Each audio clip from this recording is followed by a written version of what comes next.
ان میں سے اکثریت یمنیوں کی جا کے شہر قم میں جا کے آباد ہوئی، اور جب وہاں آباد ہوئی تو شہر قم میں ان کو اشعری بولا جاتا تھا۔ ان اشعریوں میں سے صرف ایک فیملی کے 11 افراد نے پورے قم کو کیا کیا؟ شیعہ کیا۔ حکومت کو بھی سمجھ نہیں آیا کہ ان کا ربط معصومین سے کیسے ملا، ہمیں بھی تاریخ میں نہیں ملتا کہ ان لوگوں کا ربط معصومین سے کیسے ملا۔ اس کے 11 بیٹے تھے، جب اس کے ایک بیٹے نے، باپ جب دنیا سے چلا گیا تو بیٹے نے اعلان کیا کہ میں شیعہ اہل بیت علیہ الصلوۃ والسلام ہوں، اور اس کے اعلان کے بعد شہر کے سارے لوگوں نے بھی اعلان کیا کہ ہم بھی محمد و آل محمد کے مکتب میں آنا چاہتے ہیں۔ ابتدا شیعت جو شہر کاشان آپ سنتے ہیں، پھر 5ویں امام نے اپنے بیٹے کو کہاں بھیجا؟ کاشان میں بھیجا۔ انہوں نے کہا کہ مولا ہمیں کوئی چاہیے مکتب کی تبلیغ اور ترویج کے لیے۔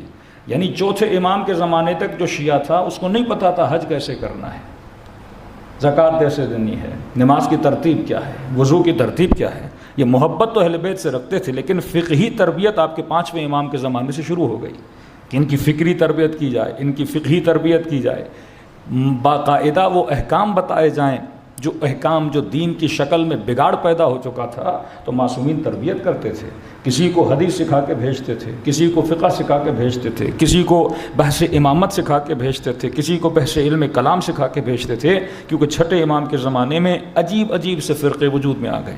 ایک مرتبہ تو میں نے کہا کہ حاکم جابر بھی ہو، حاکم فاسق بھی ہو، کالا حبشی غلام بھی ہو، آپ اس کے خلاف نہیں اٹھ سکتے۔ اب جب حدیث بیچ میں آ گئی تو یہ مسجدوں میں بیٹھ کے بحث کرتے تھے، ارے رسول خدا نے یہ کیسے بول دیا کہ حاکم فاجر بھی ہے، آپ قیام نہیں کر سکتے۔ پھر یہاں پہ مکتب جبر نے جنم لیا، تو کہتے تھے دیکھو اگر فلاں صاحب حاکم ہیں، اللہ کو علم ہے کہ نہیں؟ اللہ کو علم ہے، مطلب یہ سب کچھ کس کی مرضی سے ہو رہا ہے؟ اللہ کی مرضی سے ہو رہا ہے۔ تو پھر ہم کون ہوتے ہیں اللہ کی مرضی کے بیچ میں آنے والے؟ پھر یہاں اہل بیت نے کہ فرمایا نہ جبر ہے نہ مکمل اختیار ہے، بل امر بین الامرین۔ اہل بیت نے فکر کو پھیلایا، لوگوں کی فکر سازی کی۔ وہ غلام جو چوتھے امام نے آزاد کیے وہ جا کے امام کے شاگرد بنے۔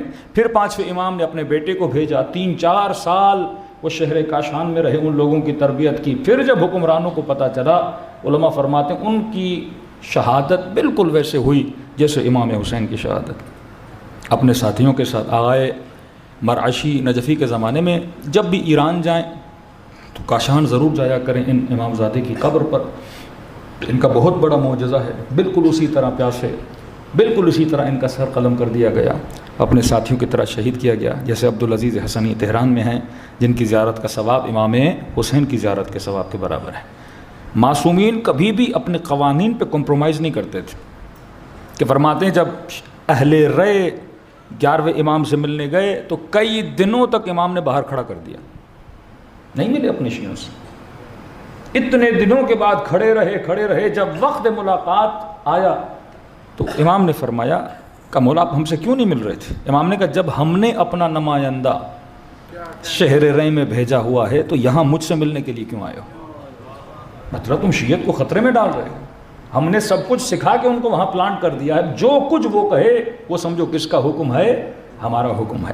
کئی ایسے وکیل بھی مولا کے ملتے ہیں جنہوں نے 10 سال 12 سال معصوم کا چہرہ نہیں دیکھا، لیکن مکتب تشیع کے لیے کیا کر رہے تھے؟ کام کر رہے تھے۔ ایک مضبوط سسٹم اہل بیت نے بنایا۔ آغا مرعشی نجفی کے زمانے میں یہ جو امامزادے ہیں 5ویں امام کے فرزند، کہتے ہیں جہاں پہ ان کا مزار ہے زمین کا تنازع ہو گیا، کیونکہ موقوفات بہت تھے۔ عادت ہے ایران میں کہ مثلا اکثر لوگ اپنی زمینوں کو وقف کرتے ہیں۔ یہ خود جناب معصومہ قم کی جہاں قبر ہے، یہ باغ تھا کسی مومن کا۔ جب بی بی آئیں تو انہوں نے سارا باغ بی بی کو کیا کر دیا؟ عطیہ کر دیا، اور اسی باغ میں جناب فاطمہ معصومہ کی کیا ہے؟ قبر موجود ہے۔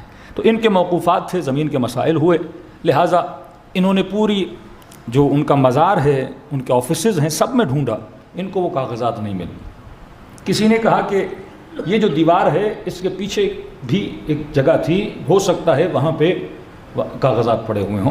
تو کہتے ہیں جب انہوں نے تھوڑا سا دیوار کو توڑا تو انہوں نے دیکھا کہ اندر نیچے سیڑھی ہے اور باقاعدہ کوئی اندر نیچے جگہ ہے۔ تو ایک بندہ نیچے گیا، اس نے جا کر دیکھا تو باقاعدہ سے وہاں پہ 22 یا 24 تابوت پڑے ہوئے ہیں۔ یہ خوف کے مارے باہر نکل آیا۔ پھر انہوں نے آغا مرعشی نجفی کو بلایا، قبلہ ہم نہیں جا پا رہے، آپ آ جائیں۔ آغا مراشی نجفی آئے، کیونکہ بزرگ تھے، بوڑھے تھے، وہ سیڑھی سے اتر نہیں پائے. انہوں نے کہا ٹھیک ہے میں باہر بیٹھا ہوں. اپنا ایک امین انہوں نے ساتھ بھیجا کہ اندر دیکھ کے آؤ اندر کیا ہے. کہتے ہیں جب ہم اندر گئے تو سارے تابوتوں کے دروازے بند تھے. 3-4 تابوت تھے جن کے دروازے آدھے سے کھلے ہوئے تھے، اور تابوت کے اوپر تابوت تھا، عجیب سی خوشبو وہاں پر. کہتے ہیں ہم نے جب وہ دروازہ ہٹایا تابوت سے تو ہم نے دیکھا صحیح سالم جسم پڑے ہوئے ہیں. ان کے بدن پہ زخم ہیں لیکن جسم بالکل صحیح سالم پڑے ہوئے ہیں. کہ ہم آپس میں اتنی آہستہ بات کر رہے تھے گویا کہ یہ سو رہے ہیں، کہیں ہماری باتوں سے جاگ نہ جائیں. یہ معجزہ مرشی نجفی کے زمانے میں. پھر یہ واپس آئے، وہاں پہ ایک تختی لگی تھی، وہاں پہ تاریخ لکھی تھی، کب شہادت واقع ہوئی، کیا ہوا، کس نے وقف کیا، وہ ساری چیزیں وہاں پہ پڑی تھیں. وہ چیزیں یہ باہر لے کر آئے، لیکن بحکم آغا مرشی نجفی اس دیوار کو وہیں بند کر دیا گیا. اس دن کے بعد وہاں اندر کوئی بھی نہیں گیا. یہ معجزۂ اہل بیت علیہ الصلوۃ والسلام. اتنی کرامات ان کے فرزندوں میں ہوتی تھی کہ دشمن وہاں سے اٹھ کے آتا تھا اور یہاں آ کے ان کو کیا کرتا تھا، شہید کرتا تھا. اتنی تیزی سے امام زادوں کا ایران کی طرف آنا، افغانستان کی طرف آنا، سفر کرنا. 20,000 کے قریب آل رسول اس خطے میں آئے ہیں صرف مکتب اہل بیت علیہ الصلوۃ والسلام کو پھیلانے کے لیے. خود آپ دیکھیں کہ اتنا پاور آ جاتا ہے، اہل بیت علیہ الصلوۃ والسلام کی محبت عوام کے اندر اتنی بڑھ جاتی ہے، جبکہ اہل بیت کے پاس حکومت نہیں، اہل بیت علیہ الصلوۃ والسلام کے پاس کوئی آفیشل ایسا سسٹم نہیں کہ جہاں سے اکنومیکل پاور بڑھے. لیکن خود ایک سسٹم اہل بیت علیہ الصلوۃ والسلام نے چھٹے امام کے زمانے میں جو خمس دیا جاتا تھا وہ خمس غنائم تھا. خمس غنائم مثلا کسی کو بہت بڑا ارث ملا، فلاں رشتہ دار مر گیا، اولاد نہیں تھی اس کی، سارا آپ کو ایٹ اے ٹائم پیسہ مل گیا تو اس کا خمس نکلتا تھا. کئی لوگ تھے جو جنگوں میں ان کو مال ملتا تھا. اس میں سے ایک فرقہ ملتا ہے اپنا اہواز کی طرف، ایک جنگ میں وہ شریک ہوئے، بہت زیادہ پیسہ ملا تو امام نے خصوصی طور پہ خط بھیجا کہ یہ جو تم نے کمایا ہے یہ خمس ہماری طرف بھیج دیا جائے. یہاں پہ ایک مشہور واقعہ ہے والی بحرین کا. یعنی وقت کے حاکم کے پاس جب غریب جاتے تھے پیسے لینے کے لیے تو کہتے ہیں ہارون ان کو دیتا تھا 15 درہم، اور امام موسیٰ کاظم کے پاس جب فقیر آتے تھے مانگنے کے لیے مولا دیتے تھے 150 درہم. حکومت سے زیادہ پیسہ امام موسیٰ کاظم کے پاس. یہ کیوں اہل بیت علیہ الصلوۃ والسلام ان کو کھٹکتے تھے؟ کیونکہ اتنا مضبوط سسٹم اہل بیت نے اکنومیکل بنایا تھا کہ ایک بوڑھی خاتون بھی ہوتی تھی، کبھی اپنی انگوٹھیاں کبھی اپنا ہار امام کی طرف بھیج دیتی تھی. فرمایا یہ نظام ہے. کہ ولایت نہیں چل سکتی جب تک نظام خمس نہ ہو. ولایت نہیں چل سکتی. کیوں آئے ولایت کے ساتھ اللہ نے ذکر زکوٰۃ کیا ہے؟ کیونکہ یہ دونوں ایک ساتھ چلیں گے. آج دشمن کیوں اجتہاد کا دشمن بن چکا ہے؟ آج کیوں کوشش کی جا رہی ہے کہ نظام خمس کو تباہ کیا جائے؟ کیونکہ پتہ ہے اگر خمس ہے تو نظام تشیع بھی چلتا رہے گا، آپ کے حوزے چلتے رہیں گے، آپ کے مدارس چلتے رہیں گے. وہ ایک فیکٹری ہے جو علماء بناتی ہے اور لوگوں کی فکر سازی کی جاتی ہے. کیوں پاکستان کا غالباً 70% جو خود کو مولائی شیعہ کہلاتا ہے وہ خمس نہیں دیتا. تبھی ہمارے یہاں شیعہ دن بدن پیچھے جا رہے ہیں. اگر یہی سسٹم مضبوط ہو جائے تو کسی بھی گلی میں ایک غریب شیعہ نہ ملے. ہر گلی میں ایک شیعہ ہاسپٹل ہونا چاہیے، ہر گلی میں ایک مضبوط نظام ہونا چاہیے. یہ وہ نظام تھا، یہ وہ نیٹ ورک تھا جو اہل بیت علیہ الصلوۃ والسلام ہمیں دے کر گئے. کہ چھٹے امام کے زمانے میں والی بحرین اہل بیت کا چاہنے والا، اس نے خط لکھا امام کو، کہنے لگا کہ مولا یعنی 150 درہم کہتے ہیں تقریباً، یعنی 1 درہم غالباً 36 گرام سونا بنتا ہے. اب 150 درہم کتنا بن جاتا ہے؟ کہتے ہیں اس زمانے میں اس کے پاس تھا 7 لاکھ درہم. کہ کچھ دوستوں نے کیلکولیٹ کیا کہ آج کے زمانے میں کریں تو 400 کروڑ بنتا ہے. مولا کو بولا کہ مولا میرے پاس والی بنا ہوں اور حکومت نے کثیر المیعاد میں مجھے پیسہ دیا ہے، کتنا پیسہ میرے حصے میں آیا اور جس کا خمس بنتا ہے کتنا؟ 7 لاکھ درہم. اتنا پیسہ اس کے پاس. اور کہا مولا کئی سواری ہیں، کئی اونٹ ہیں جو میں آپ کو دینا چاہتا ہوں. امام نے کہا ٹھیک ہے آ جاؤ. اب کس طریقے سے اتنا پیسہ وہاں سے بحرین سے اٹھا کے کہاں پہنچا؟ امام کے پاس. مختلف قافلوں میں مل جل کے آہستہ آہستہ اونٹوں پہ وہ پیسہ سوار کیا، میرے چھٹے امام کے پاس آیا. کہتے ہیں جب سارا پیسہ امام کو دیا تو امام نے کہا ہم نے تم سے خمس کیا کر لیا؟ لے لیا. اور پھر کہا کہ یہ سارا پیسہ میں تجھے واپس کر رہا ہوں. 7 لاکھ لیا، پھر امام نے اسے 7 لاکھ واپس کیا. کہا کہ تم نے ہمیں راضی کیا، ہمارا حق ادا کیا, اور انشاءاللہ دعا کرتے ہیں خدا تجھے جنت میں اعلیٰ مقام بھی عطا کرے. اب لوگ سمجھتے تھے کہ مولا واپس کر رہے ہیں, ایسے ہی کر رہے ہیں واپس, ہاں 7 لاکھ لے لیتے غریبوں میں تقسیم کرتے, مولا اسے کیوں دے رہے؟ باقاعدہ ایک ترتیب ہوتی تھی معصومین علیہ الصلوۃ والسلام کی. اسے واپس کیا تاکہ واپس بحرین جاؤ اور یہ پیسہ ترویج اور تبلیغ مکتب کے لیے کیا کرو, استعمال کرو.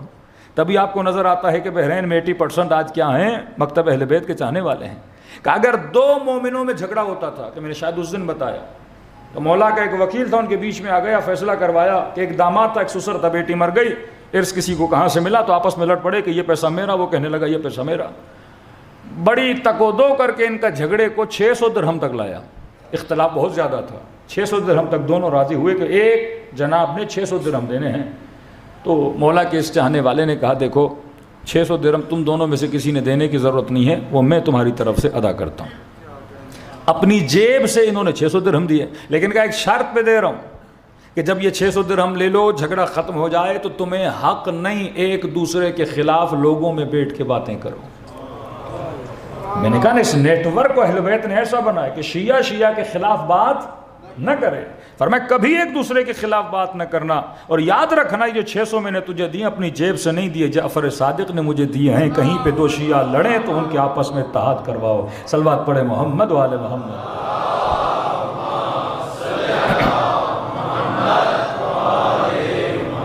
یعنی اس پیسے کو شیعوں کے آپس میں اختلافات, ان کی دوریاں, ان کی پریشانیاں, ان کا فقر, تاکہ یہ سسٹم سے الگ نہ ہو. میں نے کہا نا سسٹم کا معیار کیا, سسٹم جہاں سے فیڈ لیتا ہے وہ کیا ہے, عقل اور حکمت. سسٹم کو چلانے والے اہل بیت اور قرآن. سسٹم کا قانون امر بالمعروف اور نہی عن المنکر.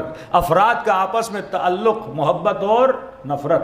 محبت اور نفرت کی بنیاد کیا بنی, یہی محبت اہل بیت اور قرآن. انی سلم لمن سالمکم. اب اس سسٹم میں رہو گے تو نتیجہ کیا ہوگا, ظہور امام زمانہ. اور ظہور کا نتیجہ کیا ہے کہ کائنات میں عدل اور انصاف بھر جائے گا.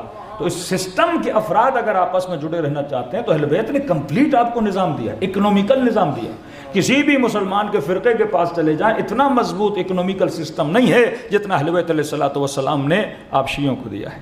اب یہ اور بات ہے انسان خود عمل نہ کرے تو اس قوم کو بھی فائدہ نہیں ہوتا. مضبوط ترین سسٹم دیا. مختلف زمانوں میں وکیلوں کی طرف رجوع کرانا, مختلف زمانوں میں اپنے شیعوں سے ملنا. امام ہادی کا زمانہ یعنی 6 امام نے خمس غنائم, اکثر روایت خمس غنائم کی.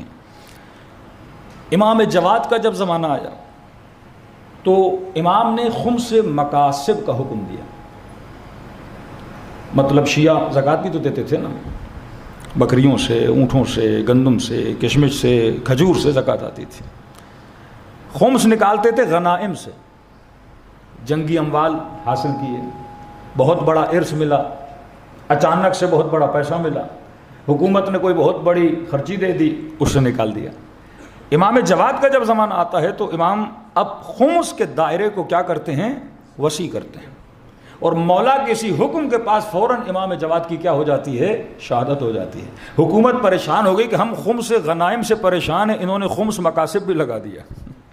مطلب اب جو کمائے گا اور کمائی کی جو بچت ہوگی, خمس مکاسب جو کسب کرتا ہے, جیسے آپ نوکری پیشہ یا مختلف لوگ ہیں جو پیشہ یا بزنس مین ہیں, آج کوئی جنگ تو نہیں کہ آپ غنائم حاصل کریں, آج تقریباً ہم میں سے لوگ خمس سے مکاسب دیتے ہیں. تو جب امام نے یہ فتویٰ دیا تو امام کو کیا کرا دیا, شہید کرا دیا. بیٹی بھی اس لیے دی, کہتے ہیں عرب میں اتنی دھوم دھام سے شادی, بہت بڑی شادی کروائی مامون نے. دیکھا امام جواد چھوٹے ہیں, اپنی بیٹی دے دوں گا, اپنی نگرانی میں بڑا کروں گا. ایک گھر دیا اپنے محل کے ساتھ, مولا کو وہی رکھتے تھے. مطلب میں تربیت دوں گا تو ہمارے ماحول میں آئیں گے اور ہم جیسے بن جائیں گے. اس کو کیا پتا یہ امام ہے, یہ تربیت الہی یافتہ ہے, یہ مہد الہی میں بڑا ہوا ہے. ارے جب موسیٰ فرعون کے دربار میں بڑا ہوا تو موسیٰ جیسا نہ بنا. یہ تو فخر انبیاء ہیں. تو امام نے درخواست کی کہ مجھے حج پہ جانا ہے. اب کون روکے گا کسی کو حج سے؟ تو کہا ٹھیک ہے آپ حج پہ چلے جائیے. یہاں امام مکے گئے, مکے سے مدینے گئے, اب میں واپس نہیں آ رہا, میں نے مدینے میں ہی رہنا. ہر جگہ معصومین کو روکتے تھے کہ مومنین سے نہ ملیں, سختیاں. لیکن فرمایا جہاں اجتماع ہوتا تھا مومنین کا معصومین سے ملنے کا, وہ سارے مومنین حج پہ جمع ہوتے تھے. اب ایام حج میں آپ کسی کو نہیں روک سکتے، کتنی بھی اسکیننگ ہوتی تھی، کتنی بھی سختی ہوتی تھی، کون معصوم کے گھر میں آ رہا ہے، کون معصوم کے گھر میں جا رہا ہے، وہ نوٹ کرتے تھے. لیکن حج میں کیسے نوٹ کریں؟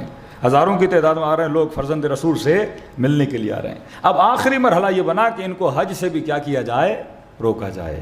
وہ امام ہادی اور امام حسن عسکری کا زمانہ دیکھتے ہیں کہ بالکل معصومین علیہ الصلوۃ والسلام کو ایک فوجی چھاؤنی کے اندر بند کر دیا گیا. اب معصومین کو پتا تھا کہ حالات کہاں جانے والے ہیں، لہٰذا انہوں نے وکیل اتنے بنا دیے کہ لوگوں کو اب کم ضرورت پڑتی تھی معصوم سے ملنے کی. اتنا ٹرینڈ کر دیا اپنے وکلا کو، ان کو یہ بھی بتا دیا کہ پیسہ آئے تم نے کس پیسے کو کہاں پر اور کس طرح سے کیا کرنا ہے، خرچ کرنا ہے. اور یہاں تک کہ بعض لوگ ملنے جاتے ہیں تو اب امام کی ٹریننگ دیکھیے کہ امام پردے کے پیچھے بیٹھ کے کیا کرتے ہیں؟ باتیں کرنے لگتے ہیں. بھئی کیا ضرورت ہے؟ اب ٹریننگ دے رہے ہیں کہ اب کون سا زمانہ شروع ہونے والا ہے؟ پردے غیب کا زمانہ شروع ہونے والا ہے. کبھی آتے تھے پیچھے بیٹھ کے بات کرتے تھے تاکہ نہ دیکھیں کہ کچھ افراد قم سے جاتے ہیں. یہ میں نے پڑھی تھی روایت، یہاں نہیں دہراؤں گا. بڑے مسائل کریٹ ہوئے تھے کراچی میں، لوگوں نے فائریں کاٹ دی تھیں. تو وہاں پہ پہنچے تو کہتے ہیں کہ ہم نے دیکھا کہ امام کی گود میں ایک 4 سال کا بچہ ہے گھر میں وہاں، اور کبھی آ رہا ہے کبھی جا رہا ہے، کسی کو نہیں پتا یہ بچہ کون ہے. امام کے ہاتھ میں ایک سونے کی چیز ہے، اسے پھینکتے ہیں اور یہ بچہ جاتا ہے پھر لے کے اپنے بابا کی گود میں بیٹھ جاتا ہے. پھر اسے پھینکتے ہیں. اب یہ قم سے آئے ہیں، پھر امام کا بچہ جو ہے وہ لیتا ہے اور گود میں آ کے بیٹھ جاتا ہے. تو کہتے ہیں کہ میرے دل میں ایک سوال تھا جو کسی مبغض نے مجھ سے قم میں کیا تھا، یہاں دہراؤں گا نہیں میں، آپ سن سکتے ہیں، نیٹ پہ موجود ہے. تو کہتے ہیں میرے ذہن میں سوال تھا کہ اس کا جواب کیا ہو سکتا ہے. تو ابھی میں نے مولا کو بتایا نہیں کہ میرا سوال کون سا ہے. جو خمس سا میں نے لا کے سامنے رکھا، ابھی یہ بھی نہیں بتایا کہ کس نے کتنا بھیجا ہے اور کس نے کیا بھیجا ہے. تو کہتا ہے ابھی امام حسن عسکری نے کلام نہیں کیا. تو یہ جو بچہ گود میں تھا کہ میں نے کہا کہ مولا کچھ سوالات ہیں ہم کرنا چاہتے ہیں. تو امام نے کہا ٹھیک ہے، یہ بچہ گود میں اس سے پوچھ لو.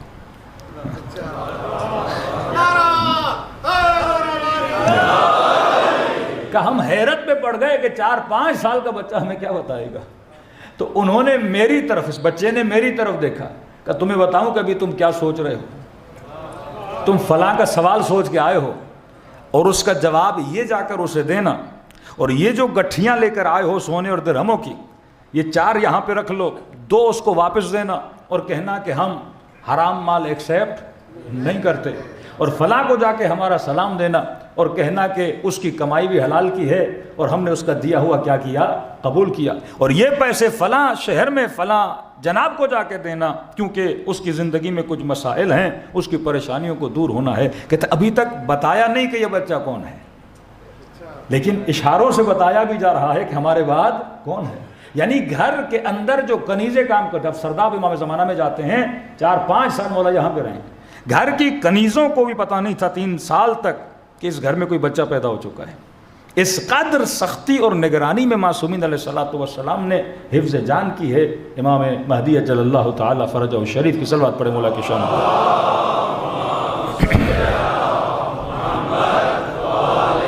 محمد وعجل. اس کے بعد پھر نواب اربعہ کا زمانہ، پھر آپ دیکھتے ہیں کہ بغداد میں آپ کا حوزہ، پھر مغلوں کا آنا، پھر مغلوں کو مسلمان بنانا، پھر کس طرح حکومتوں میں شیعہ علماء نے سرایت کی. آغا بہادری مشہور ہیں، کس طرح شاہ عباس کے زمانے میں، مختلف صفویوں کے زمانے میں کس طرح اس حکومت کے نظام کے اندر جا کے انہوں نے مکتب تشیع کے لیے کیا کیا؟ کام کیا. تو یہ پورا نیٹ ورک اہل بیت علیہ الصلوۃ والسلام نے سکھایا. اسماعیلیہ جو اہل بیت علیہ الصلوۃ والسلام 6 امام کے بعد الگ ہو گئے، سخت ترین جنگیں ہیں اسماعیلیہ کی حکومت ہائے مرکزی سے. کہتے ہیں اسماعیلی اتنے کامیاب کیوں تھے؟ ایک بڑی کتاب لکھی گئی. اسماعیلی ماہور تھے، ماہر تھے ٹارگٹ کلنگ میں، یعنی بڑے طریقے سے جس فرد کو چنتے تھے حکومت اس فرد کو مار دیتے تھے. یہ ساری ٹریننگز، اپنے نظام کو چلانا، اپنی حکومت کو چلانا، یہ اتنی عقل، اتنا فہم، اتنا شعور ان کے پاس کہاں سے آیا؟ کیونکہ 6 امام تک یہ کس کے انڈر رہے تھے؟ اسی نیٹ ورک آف اہل بیت کے اندر رہے تھے. لیکن 6 امام تک آئے، آگے نہیں بڑھے. تو وہ 6 کلاس والے ہیں، آپ 12ویں کلاس والے ہو. ترقی یافتہ ایک نیٹ ورک کا حصہ ہو تبھی آپ دیکھتے ہو، کیونکہ آدھا نیٹ ورک رہا نا، آج ان کے اندر وہ ترقی آپ کو نظر نہیں آتی. کچھ پنج امامی ہے وہ ترقی آپ کو نظر نہیں آتی. آپ کو ترقی آج نام و نمود اگر کسی کا ہے تو 12 امام کے چاہنے والوں کا ہے, کیونکہ یہ جو نیٹ ورک ہے یہ کمپلیٹ ورک میں جو افراد ہیں ان کے اندر کچھ صفات ہونی چاہیے. جب تک وہ صفات ہم اپنے اندر پیدا نہیں کرتے, ہم یہ صلاحیت نہیں پیدا کر سکتے کہ ہم امام زمانہ کے صحابی کہلائیں. تو شاید کوئی جوان کہے کہ مولانا یہ صفات ہم کہاں سے ڈھونڈیں, تو میں کہتا ہوں آؤ کربلا کے میدان میں اصحاب حسین کی صفات دیکھو کہ ان کے اندر کون سی صفات ہے وہ اپنے اندر پیدا کرو. ہور کیوں بنا, حبیب کیوں بنا, مسلم ابن اوسجا کیوں بنا, نافع ابن ہلال کیوں بنا, یزید ابن سبیت امام کا صحابی ہے کربلا کے میدان. 10 بیٹے ہیں, صرف 2 بیٹے اس کے ساتھ آتے ہیں, 2 بیٹوں کے ساتھ آ کے اپنی جان کو امام پہ قربان کرتا ہے کہ امام زمانہ زیارت ناہیہ میں سلام کرتے ہیں, السلام علی یزید ابن سبیت وعلی ولد عبداللہ عبید اللہ, امام سلام کرتے ہیں. اس قدر مقام بڑھا کے فرزند زہرا اس پہ کیا کر رہے ہیں, سلام کر رہے ہیں. یہ کون سی صفات ہیں, تو ہم نے بتایا ایک بارز ترین ان کے اندر صفت تھی, یہ امام شناس تھے. امام شناس بندہ کب بنتا ہے, جب صاحب بصیرت بنے. جب تک بصیرت انسان کے وجود میں نہ ہو انسان حق شناس نہیں بن سکتا. سب سے بڑا فقدان تھا, تقویٰ کا فقدان نہیں تھا, زہد کا فقدان نہیں تھا. کہ آج کوئی جوان کہے کہ مولانا میں نے بصیر بننا ہے تو میں کیسے بنوں, میں کہوں نماز پڑھو تو بصیر بن جاؤ گے, روزہ رکھو تو بصیر بن جاؤ گے, حج کرو تو بصیر بن جاؤ گے. تو شاید یہ جوان رپلائی میں کہے مولانا کہ خوارج کم نماز پڑھتے تھے, کیا وہ کم حج کرتے تھے, کیا ان کے ماتھوں پہ سجدوں کے نشان نہیں تھے؟ سب کچھ تھا لیکن ان کے وجود میں بصیرت نہیں تھی. فرمایا پہلی بصیرت اخلاقی. ہو سکتا ہے کوئی خشک متقی بن جائے لیکن اخلاق کے اعتبار سے زیرو. ہو سکتا ہے بہت بڑا نمازی ہو لیکن اخلاق کے اعتبار سے زیرو ہو. یہ بصیرت اخلاقی جو اہل بیت علیہ السلام نے سکھائی.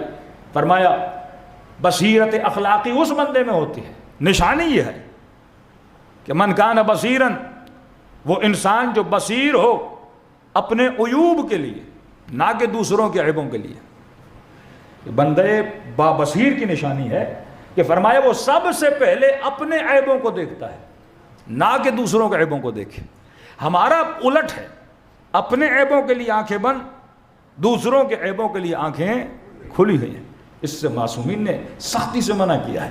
فرمایا نہیں, عقل مند کی نشانی, عقل الناس وہ ہے جو اپنے عیبوں کو دیکھتا ہے اور اپنے عیبوں کو بناتا ہے, وہ دوسروں کے عیبوں میں جھانکنا بند کر دیتا ہے. پہلی صفت بصیرت اخلاقی, جلدی عرض کر رہا ہوں. دوسری صفت ہے بصیرت سیاسی. آج نمازی بن گیا, اخلاق کا اچھا بن گیا, بہترین اخلاق, لوگوں سے خوش اخلاقی کے ساتھ ملے, لیکن اس کے اندر سیاسی بصیرت نہیں ہے کہ یہ جو سیاسی اختلافات ہو جاتے ہیں میں نے کس طرف جانا ہے. آج امت کو نماز سکھا دی گئی, روزہ سکھا دی گیا, حج سکھا دیا گیا, لیکن ان کے اندر بصیرت سیاسی نہیں ہے. کہ میں نے کل عرض کیا کہ بعض ہمارے امامہ پوش مولوی آج یہ بول رہے ہیں کہ آپ جلوس امام حسین میں مثلا فلسطین کا جھنڈا کیوں اٹھا رہے ہو, آپ جلوس امام حسین مثلا کسی مرجع کا فوٹو کیوں اٹھا رہے ہو. بھئی روزانہ تو کوئی نہیں اٹھاتا نا, کوئی نہ کوئی موقع آتا ہے تب انسان اٹھاتا ہے. 1400 سال سے جلوس اٹھا رہے کہ ہم ہر روز فلسطین کا جھنڈا اٹھاتے ہیں.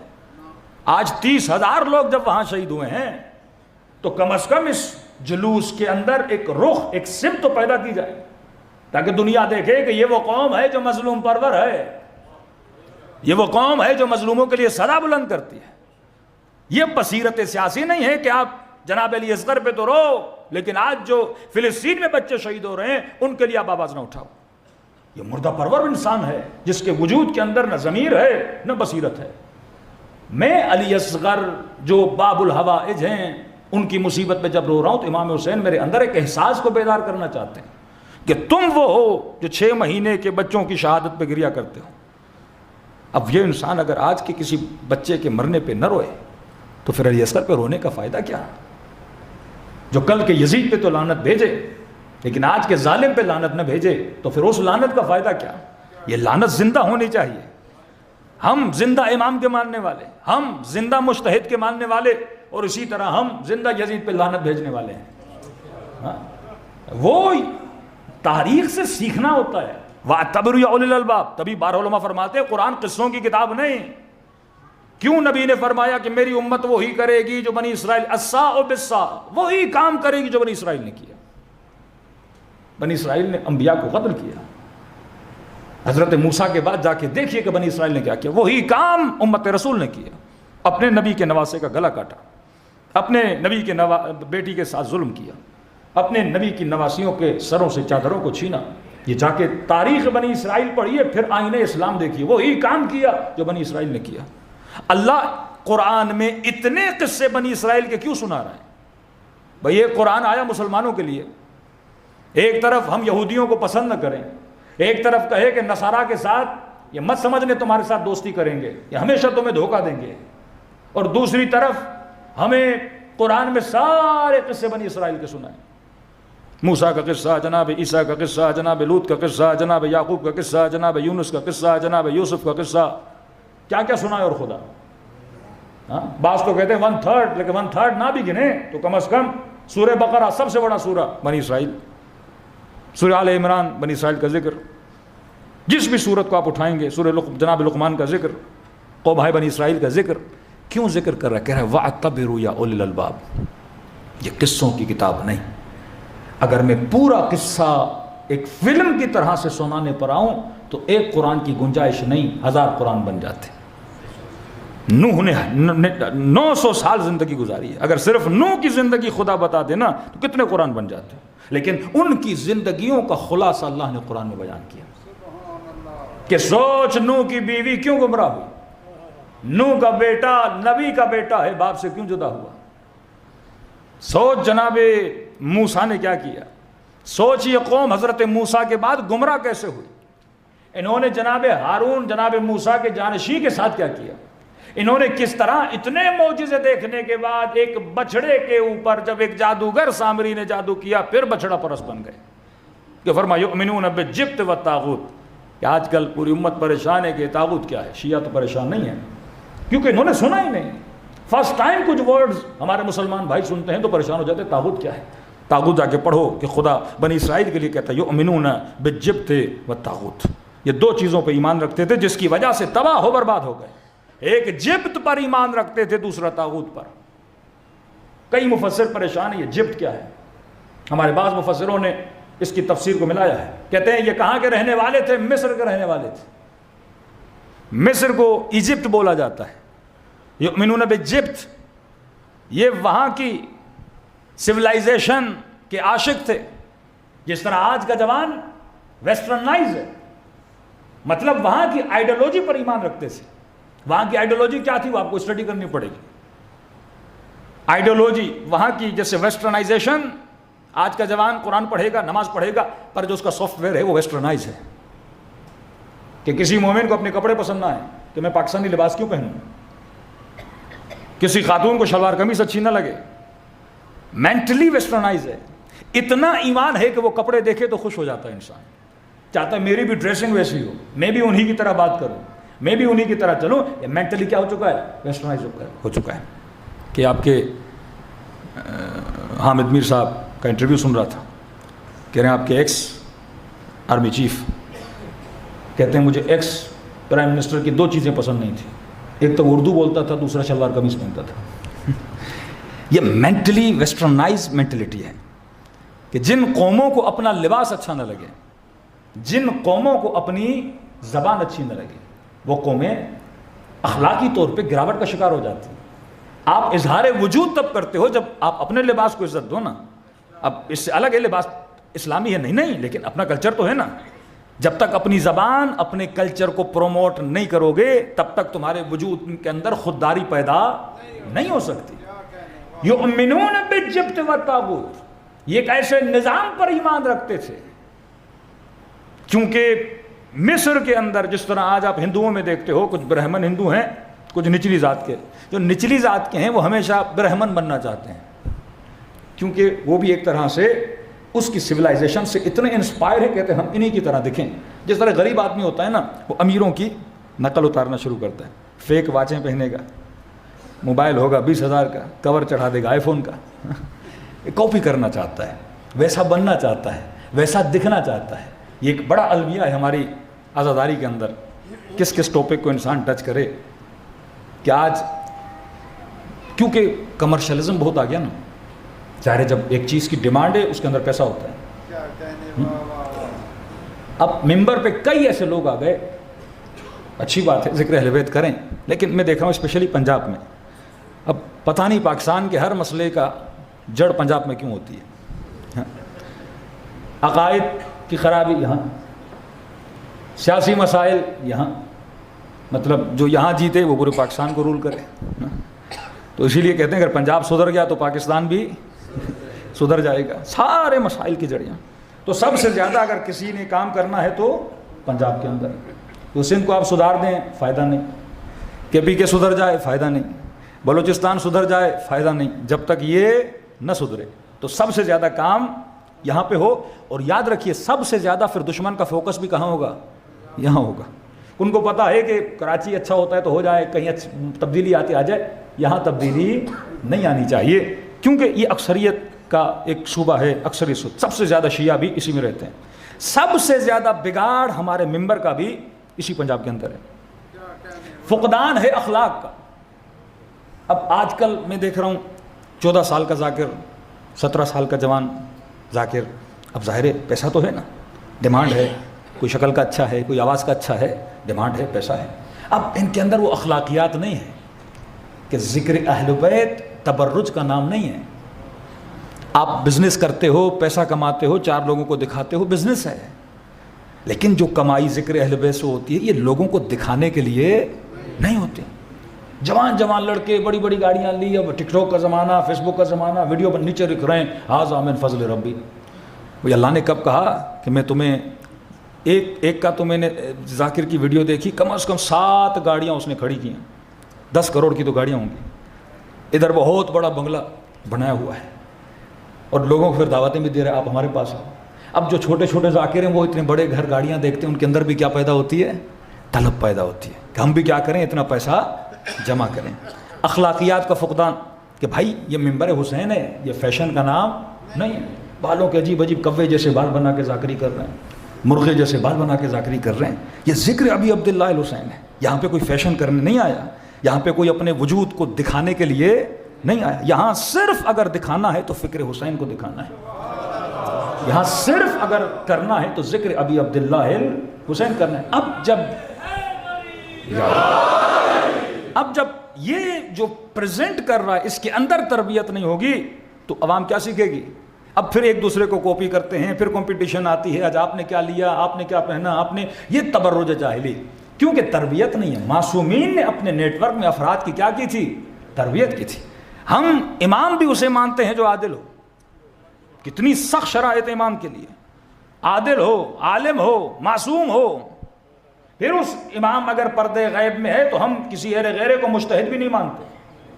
پھر وہی شرط ہے کہ صائنا لنفسہ, جس کے اندر صیانت نفس ہو, کسی نے اس کو گناہ کرتے ہوئے نہ دیکھا ہو, غیبت کرتے ہوئے نہ دیکھا ہو, عابد ہو, اصلح ہو اس وقت کہ بہترین شعور رکھنے والا شخص ہو, اور معصومین کے اخبار میں تبحر رکھتا ہو, بہترین معصومین کے احکام کو نکالنے کا وہ جو علم ہے وہ اس کے پاس موجود ہونا چاہیے. اور صرف پیش امام پہ آ جائیے, ہمارے پیش امام کے لیے بھی شرائط ہے نا, ہاں قرات صحیح ہو. دوسری شرط ہے کہ عادل ہونا چاہیے. ہر بندہ پیش امام نہیں بن سکتا. اب ہم نے تو اور سخت کر دیا کہ مولوی کے علاوہ کسی کو ہم کھڑا ہی نہیں ہونے دیتے. یہ تو ایکسٹرا آرڈنری سختی ہے. اگر مولانا نہیں ہے تو جو بھی بندہ جس کی قرض صحیح ہے اور معاشرے میں مثلا بحریہ میں جانا جاتا ہے, مومن ہیں, اچھے ہیں, ہم نے کوئی گناہ کرتے ہوئے نہیں دیکھا, ظاہری طور پہ جو گناہ ہوتے ہیں, اب یہ نہیں کہ انسان کو خریجیں اور دیکھیں کہ اندر اس کے کتنے گناہ, نہیں, ظاہری طور پہ ہم نے اس کو گناہ کبیرہ کرتے ہوئے نہیں دیکھا, وہ بندہ بھی کھڑا ہو کے نماز پڑھا سکتا ہے. تو ہمارے مکتب میں امام کے لیے سختی, ہمارے مکتب میں پیش امام کے لیے سختی, لیکن ممبر کے لیے ہم نے کوئی سختی نہیں رکھی ہوئی ہے. جب تک معصوم فرماتے ہیں بصیرت آپ کے اندر نہیں ہوگی, قومیں ترقی نہیں کرتی. کربلا والے کیوں بچے؟ کیونکہ صاحب بصیرت تھے. کوفے والے دھوکہ کھا گئے کیونکہ وہ صرف امام حسین کے ظاہر کو مانتے تھے, باطن کو نہیں. ابن زیاد نے کون سا کپڑا پہنا؟ وہی کام کیا جو سامری نے بنی اسرائیل کے ساتھ کر دیا, لباس حسین پہن کے آیا. تو جیسے کوفے میں داخل ہوا ایک بہت بڑا استقبال ہوا, گویا امام حسین آ گئے اور مسجد میں سارے جمع ہوئے جیسے آپ یہاں جمع ہیں, اور یہ جناب جا کے ممبر پہ بیٹھے, اور جب چہرے سے نقاب اتارا تو پتہ چلا جو سمجھ کے بیٹھے تھے وہ تو ہے ہی نہیں. اور پہلے خطبے کی پہلی لائن میں یہ کہا کہ میں وہ فصلیں دیکھ رہا ہوں جو کٹنے کے لیے تیار ہیں. تربیت نہیں تھی نا, ڈر گئے. مطلب وہ سر دیکھ رہا ہوں جو میری تلوار سے کٹنے کے لیے. آپ تاریخ پڑھیں گے حیرت میں آ جائیں گے. 20-25 لوگوں کے ساتھ شہر میں آیا تھا, ہزاروں کا مجمع اس کے سامنے تھا. اگر شجاعت علوی ہوتی, اگر بصیرت حسینی ہوتی, وہی ممبر سے اٹھا کے اسے کیا کر دیتے, ختم کر دیتے. لیکن جب وجود میں خوف ہو تو انسان کبھی بھی امام کی حمایت میں بلند نہیں ہوتا. صلوات پڑھے محمد و آل محمد.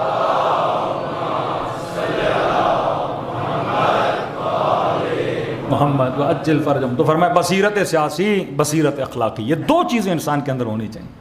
آج 98 کے بعد ہم شیعوں کے اندر کتنے اختلافات ہوئے, اس کا ریزن یہ ہے کہ ہمارے اندر بصیرت سیاسی نہیں تھی. بصیرت سیاسی کیسی آئے گی؟ جب آپ کمپلیٹلی سیرت اہل بیت علیہ الصلوۃ والسلام کو پڑھو گے. اس کے لیے بہترین کتاب رہبر معظم کی ہے کہ انسان 250 سالے 250 سالہ انسان, انہوں نے سارے معصوموں کی زندگی ایک انسان کی صورت میں دکھائی ہے.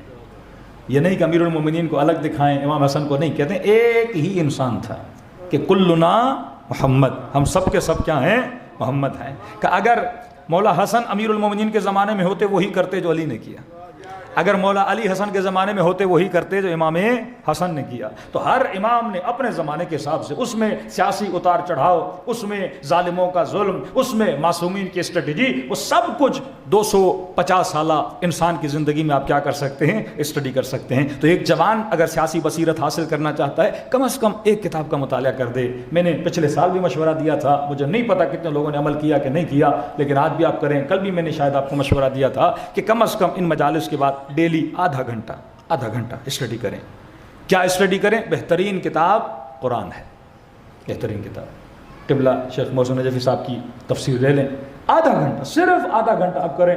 اگلے سال میں آؤں, آپ رزلٹ بتائیے گا. اب اگر کوئی مومن آدھا گھنٹہ دین کو نہ دے سکے, پھر اسے یہ کہنے کا حق نہیں ہے میں امام زمانہ کا سپاہی بننا چاہتا ہوں. پریکٹیکل بنو. جب تک پریکٹیکل نہیں بنو گے اخلاق کی بلندی نہیں آئے گی. اور مجھے آسٹریلیا کے ایک مومن نے اس پہ عمل کیا, کہتے ہیں مولانا میں اتنا ڈیپ ڈپریشن کے اندر چلا گیا تھا, انزائٹی کی میں گولیاں کھاتا تھا, لیکن جب میں نے آدھا گھنٹہ تفسیر قرآن پڑھنا شروع کی, اب کا مجھ سے زیادہ کوئی خوش ملتا ہی نہیں ہے. اتنی, کیونکہ علم آپ کو, آج دنیا کیوں ڈپریشن میں جا رہی ہے, آج کیوں انزائٹی میں جا رہی ہے؟ کیونکہ وہ جو خوراک روح ہے وہ انسان نہیں لے رہا. کیوں آپ 10 دن مجلسوں میں آتے ہو, آپ کی وجود کے اندر ایک راحت آ جاتی ہے, آپ کے وجود کے اندر ایک خوشی اور روحانیت آ جاتی ہے, کیونکہ آپ کے جو روح کا پیالہ ہے وہ علم معصومین سے کیا ہوتا رہتا ہے, بھرتا رہتا ہے. صلوات پڑھے محمد و آل محمد.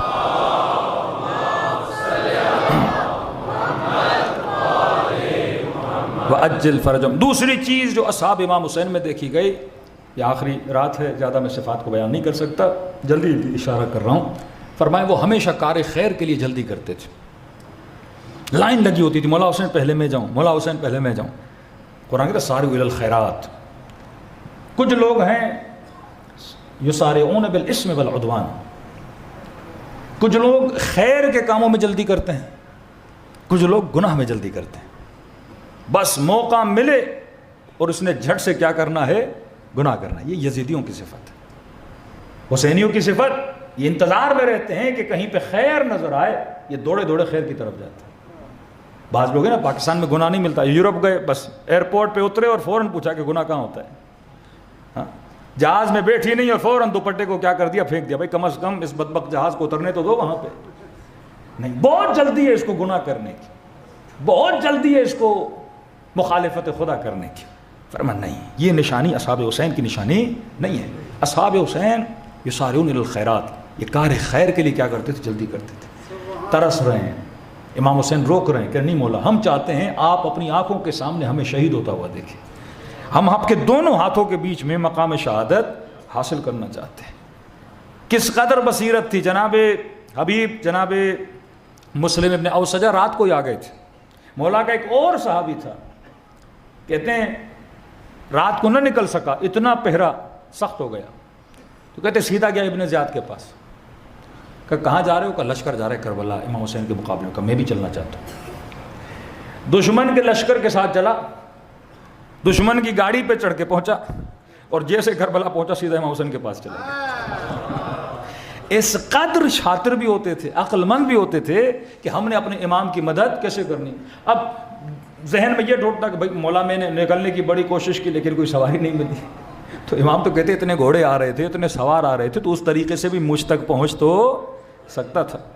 یہی ایک چیز جو شاید بعض لوگ اس کو اچھا نہ مانیں کہ یہ اختلاف ہے نا کہ کربلا کے شہداء کتنے تھے. مقتل ابن مخنف آپ پڑھیں گے, یہ جس شخص سے نقل کیا گیا ہے, کیونکہ یہ قریب ترین زمانہ تھا امام حسین کے زمانے سے, یہ شخص وہ ہے جس نے نقل کیا ہے.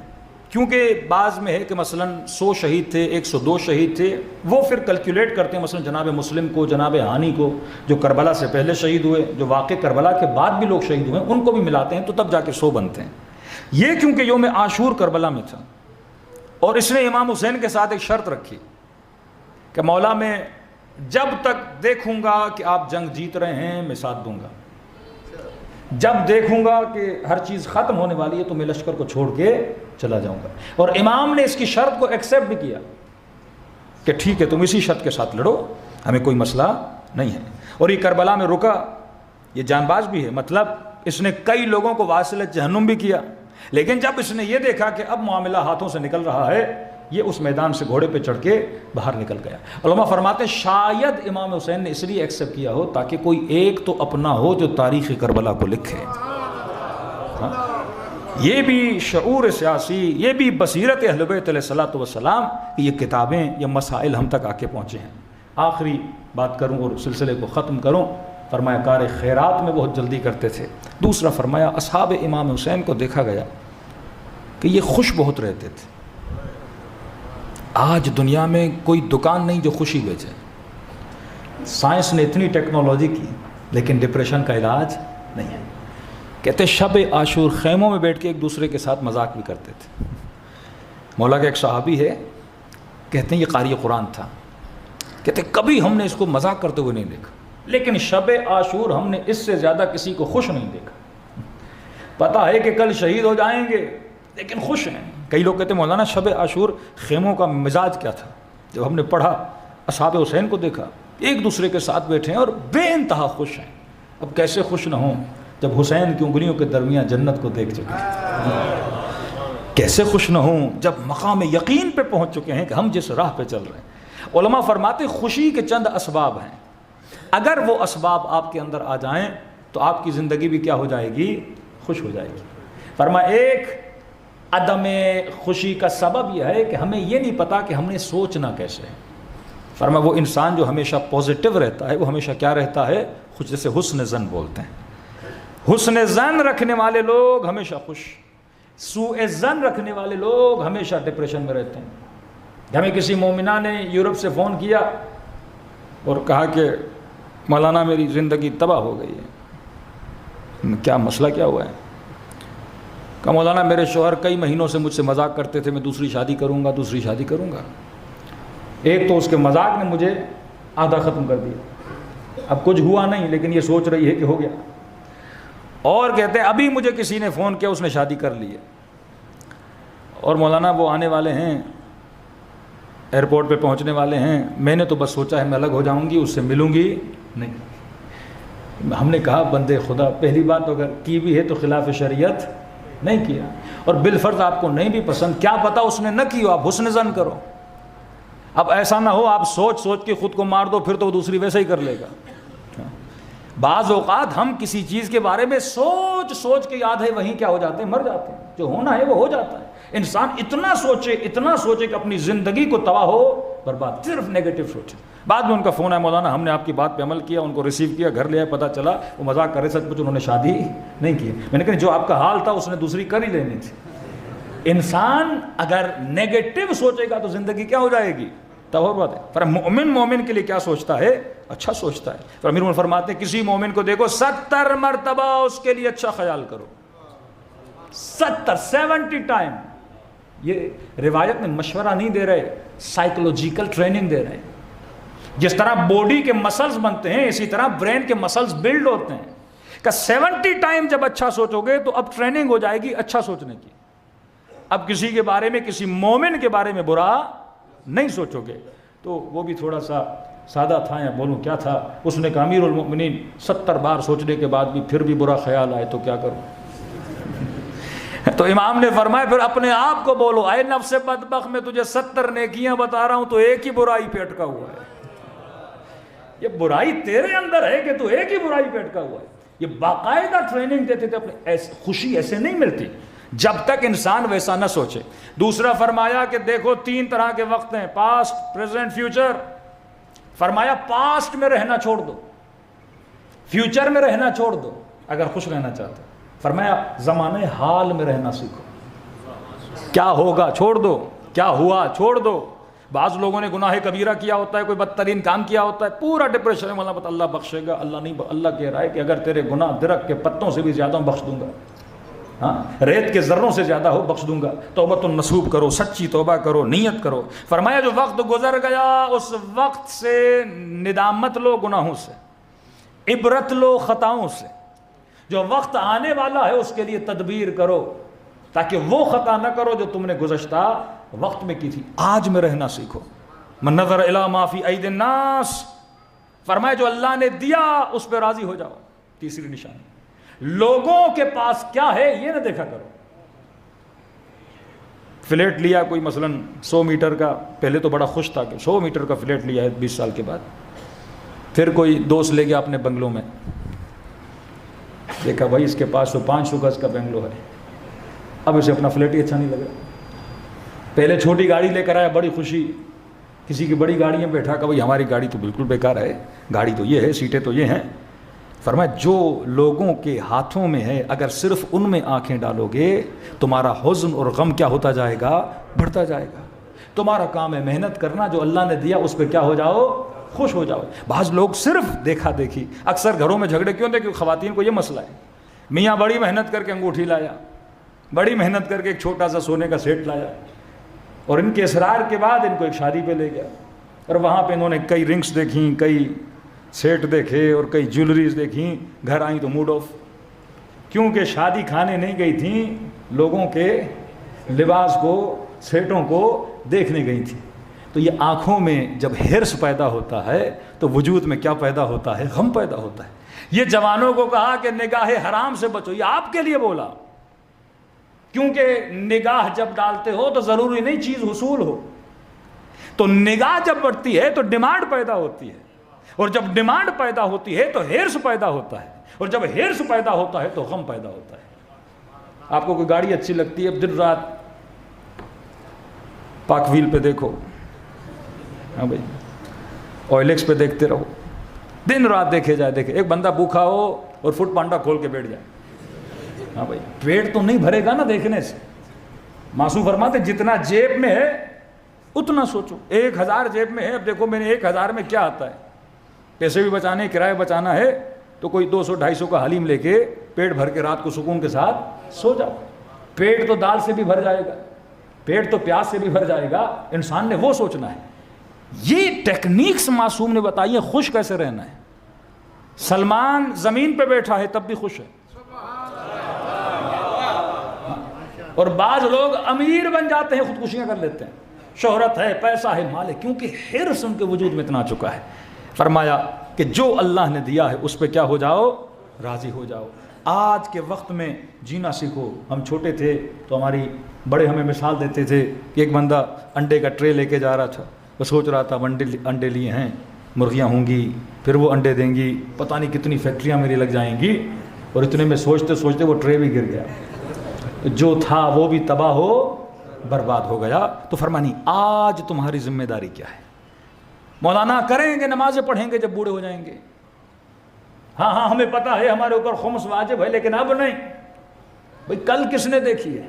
یسارعون الی الخیرات، نماز قضا ہے آج سے شروع کر، کار خیر کرنے آج سے شروع کر، تفسیر قرآن پڑھنی آج سے شروع کر، اپنے اخلاق کو درست کرنے آج سے شروع کر، کسی مومن سے معافی مانگنی ہے آج سے شروع کر۔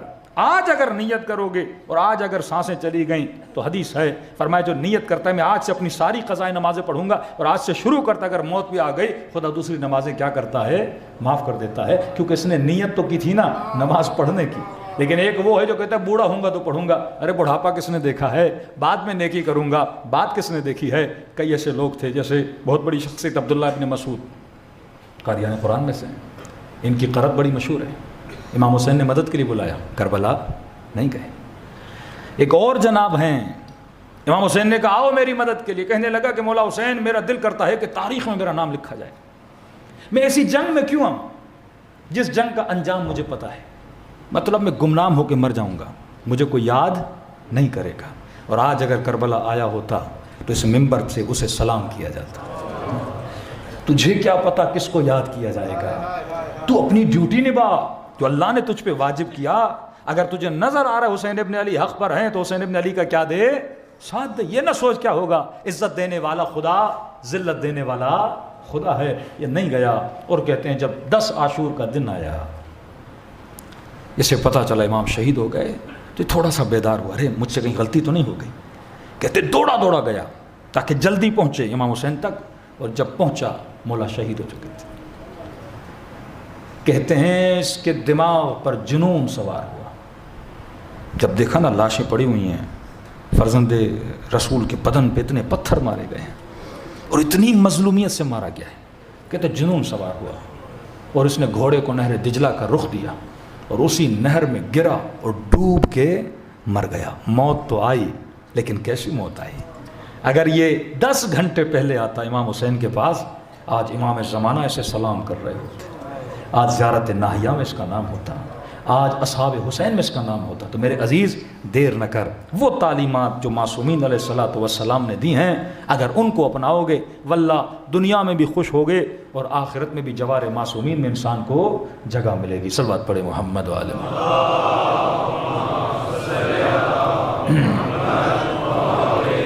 ہمارا کام ہے محنت کرنا, زحمت کرنا. جوانوں کو کہہ رہا ہوں, فرمایا 2 چیزوں کی قدر جانو, ایک صحت, ایک جوانی. یہ چلی جاتی ہیں تو پھر واپس نہیں آتی. جوانی میں طاقت, جوانی میں جذبہ, جوانی میں جنون, جوانی میں شیطان کا بھی بڑا حملہ ہوتا ہے, کیونکہ جوانی معدن کمال ہے. جوانی میں جو عادت پڑ گئی بڑھاپے تک جائے گی, جوانی میں نیکی آئی بڑھاپے تک چلے گی. آپ کا اصل اثاثہ کیا ہے؟ جوانی. دنیا کے سارے بزنس مین اٹھا لیجیے, کہتے ہیں 21 سال سے لے کے 35 سال تک جس نے جو بننا ہے وہ بن جا. ساری ترقی یہ آپ کا ٹائم پیریڈ 15 ایئرس. ایک چیز پہ فوکس کرو, اس ہنر میں محنت کرو. ان 15 سالوں میں اگر ترقی ہوئی تو انسان کو ترقی مل جاتی. بہت نادر و شادر ملتے ہیں جنہوں نے 35 سال کے بعد ترقی کی ہوتی ہے, لیکن میکسیمم جن لوگوں نے اپنا فیوچر, اپنی لائن, اپنی لینتھ بنانی ہوتی ہے ان 15 سال میں بناتے ہیں. اور آج سب سے زیادہ جوانوں کو اس ایج میں کہاں لگایا جا رہا ہے؟ ان کے وقت کو ضائع کیا جا رہا ہے. آج بچے آپ کے پلے اسٹیشن پہ بیٹھے ہیں.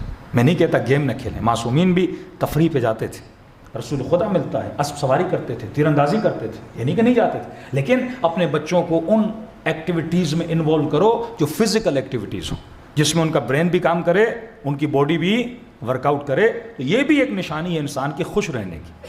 آج ہم سارا زور دماغ پہ دیتے ہیں لیکن باڈی پہ کوئی زور نہیں آتا, تو دماغ تھک جاتا ہے.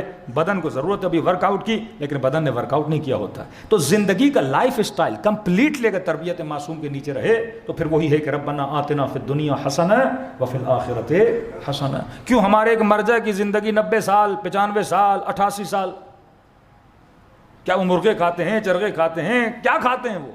وہ تربیت معصومین اور فکر معصومین کو کیا کرتے ہیں؟ فالو کرتے ہیں. اور پاکستان کی ایج ایوریج 60-65 اور آگے بھی جائے تو وہ بندہ کسی کام کا بھی نہیں ہوتا. اس ایج کا فائدہ کیا؟ اللہ نے بدن دیا, اس کی حفاظت کر. روح دی, اس کی حفاظت کر. اس بدن کو تنومند بنا, جتنا جی سکتے ہو جیو. دنیا سے بھی لذت حاصل کرو اور آخرت کی لذتوں سے بھی مالا مال ہو جاؤ. حلال میں کوئی اللہ نے رکاوٹ نہیں ڈالی ہے. مومن کے چہرے میں نشاط, مومن کے چہرے میں خوشی, مومن کے چہرے میں مسکراہٹ. مومنوں کے گھروں میں جاؤ تو امن اور امان نظر آنا چاہیے, کہ دنیا واقعا محسوس کرے کہ ان کا تعلق شجرہ مبارکہ سے ہے, شجرہ ملعونہ سے نہیں ہے. صلوات پڑھے محمد و آل محمد.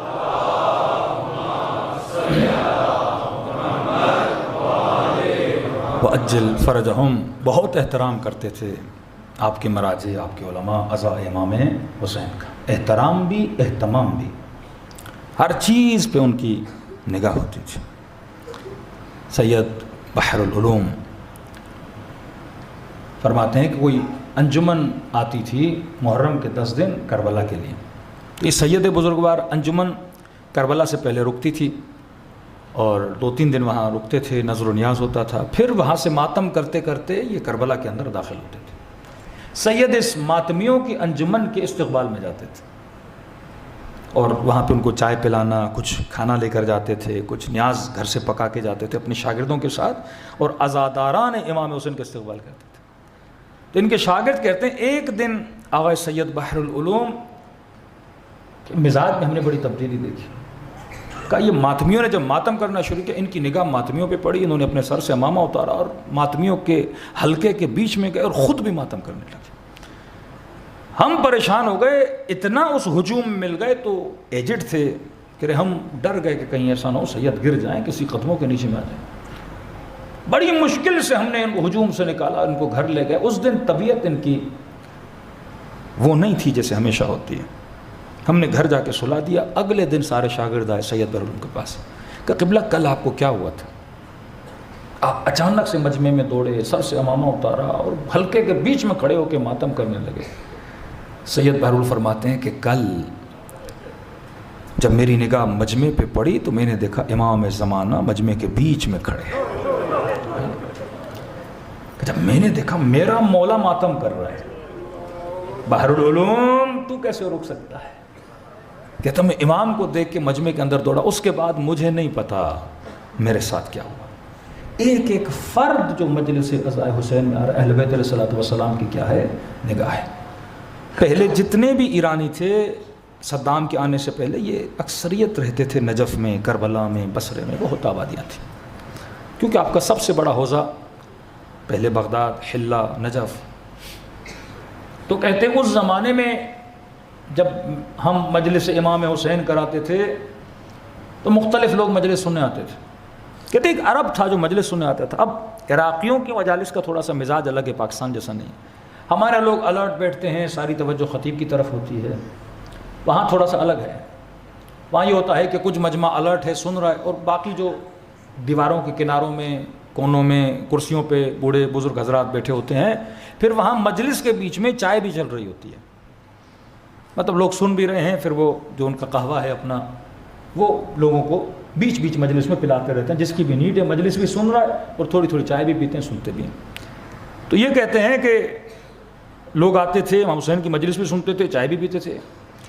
ایک عرب تھا عراق کا، وہ مجلس امام حسین میں آتا اور میں دیکھوں کہ نہ صحیح سے مجلس سن رہا ہے، نہ اس کا پورا فوکس خطیب کی طرف ہے، یہ بس آتا تھا 4 5 6 کپ چائے کے پی کے چلا جاتا تھا۔ میں نے کہا یہ کیسا مولا کا عزادار ہے، نہ روتا ہے، نہ مصائب سنتا ہے، نہ مجلس سنتا ہے، نہ ماتم کرتا ہے، صرف چائے پینے کے لیے آتا اور چلا جاتا ہے۔ کہتا میں نے اس کے لیے تھوڑا برا سوچا، یہ چائے خور آدمی ہے، یہ مجلس کے لیے نہیں آتا، یہ کس کے لیے آتا ہے؟ چائے کے لیے آتا ہے۔ کہتا ہے اس سے مجھے کراہت ہونے لگتی تھی، یہ مجلس میں جیسے آتا تھا میں کہتا تھا یہ چائے پینے آ گیا ہے، یہ کون سا ذکر سننے آیا ہے۔ کہتے اچانک صدام آیا، ہم چلے گئے ایران، عراق کو چھوڑ کے۔ کہتے قم المقدسہ میں 1.5-2 سال کے بعد مجلس ہو رہی تھی اور پھر میں نے دیکھا یہی بندہ پھر آیا ہے۔ میں نے کہا شاید اب بدل گیا ہو، لیکن وہی روٹین آیا، 3-4-5 کپ چائے کے پیے اور اپنی چائے جب ختم ہو گئی مجلس کو چھوڑ کے چلا گیا۔ لیکن کہتا میں نے کچھ کہا نہیں، میں نے کہا حسین کا ظاہر ہے، عزادار حسین ہے، میں کیسے روک سکتا ہوں، چائے بھی ہم انہی کے لیے دے رہے ہیں۔ کہتا ہے 1.5 سال کے بعد یہ دنیا سے رخصت ہو گیا۔ اس کے مرے ہوئے 2 سال کے بعد اللہ نے مجھے اس کی برزخ دکھائی۔ اب کیونکہ ایک بندہ مومن ہے اور مومن کے لیے برا سوچ رہا ہے تو اللہ اسے کیا دکھا رہا ہے؟ اس کی برزخ دکھا رہا ہے۔ کہتا ہے جیسے میں نے دیکھا کہ یہ برزخ کے ایک باغوں میں سے ایک باغ کے اندر بیٹھا ہوا ہے، میں نے کہا آپ اور یہاں کہاں؟ جب مر گیا تو امام حسین ریسیو کرنے کے لیے آئے اور مجھے کہا کہ ابھی یہ چھوٹا سا گھر ہے عالم برزخ میں، قیامت میں پھر ہم انشاءاللہ تجھے بہت زیادہ عطا کریں گے۔ کہ الحمدللہ تب سے یہاں بیٹھا ہوا ہوں، باغ و باغات ہیں، مجھے کوئی تکلیف نہیں ہے، خدا کا شکر ہے۔ کہتا ہے میں نے عالم خواب میں اب جو دل کے اندر بات تھی نا وہ اسے بولی، میں نے کہا آپ اور باغ برزخ، آپ تو مجلس میں کچھ کرنے نہیں آتے تھے، صرف چائے پینے کے نیت سے آتے تھے، اور یہاں پہ تمہیں باغ مل گیا۔ کہتا یہ کہا تو اسے غصہ آیا، کہ دیکھ چائے تو پینے آتا تھا، میرے گھر میں چائے کی کمی نہیں تھی، میں حسین کی چائے پینے آتا تھا، میری نیت یہ تھی کہ مجلس حسین میں جو امام حسین کی چائے وہ پینے آتا تھا۔ تو جو امام حسین اس نیت کو بھی مد نظر رکھیں کہ یہ اس لیے آ رہا ہے کہ تبرکن میرے مجلس کا نیاز کھائے، تو اب سوچئے ہمارے گریے کی ویلیو کیا ہوگی، کسی ماتمی کی ویلیو کیا ہوگی، کسی عزادار کی ویلیو کیا ہوگی۔ وہ ذرے ذرے پہ نگاہ ڈالتے ہیں۔ ایک مومن کو صرف اس لیے جزا دی گئی، اس نے امام حسین کی نیاز کے دیگ کے نیچے اپنے گھر کی ایک لکڑی دی تھی۔ عالم برزخ میں بولا گیا کہ ہم تیرا یہ احسان بھی چکانے کے لیے آئے کہ تم نے اتنا پارٹیسپیٹ کیا تھا امام حسین کے ذکر میں۔ عزیزو، یہ سفرہ رزق الہی ہے، کھلا ہے، جسے جتنا لینا ہے وہ سفرے سے اٹھا کے جا سکتا ہے۔ واقعاً یہ کرم امام حسین ہے کہ صدیوں کے بعد بھی ان کا مکتب علم بانٹ رہا ہے، لوگوں کو آپس میں جوڑ رہا ہے، لیکن اتنی آسانی سے یہ ذکر آپ کو نہیں ملا۔ اس کے لیے زینب نے چادر کو قربان کیا، اس کے لیے علی اکبر نے برچھی کھائی، اس کے لیے 6 مہینے کے علی اصغر کے گلے میں تیر لگا۔ ایران میں ایک شخص مصائب جناب علی اصغر میں بہت رو رہا تھا۔ پوچھا کہ جناب آپ کچھ یاد آ رہا ہے؟ کہا جی۔ کہا کہ مولانا میری 3 سال کی بچی تھی، والدین بچوں کا خیال بھی کریں، احتیاط بھی کریں۔ کہا 3 سال کی بچی تھی، وہ ضد کر رہی تھی انگور کھانے کے لیے، تو رونے لگا کہ مولانا مجھ سے بڑی غلطی ہوئی۔ کیا ہوا؟ کہتے میں نے انگور بچی کو دیا، اب جیسے کھایا تو اس کے گلے میں اٹک گیا۔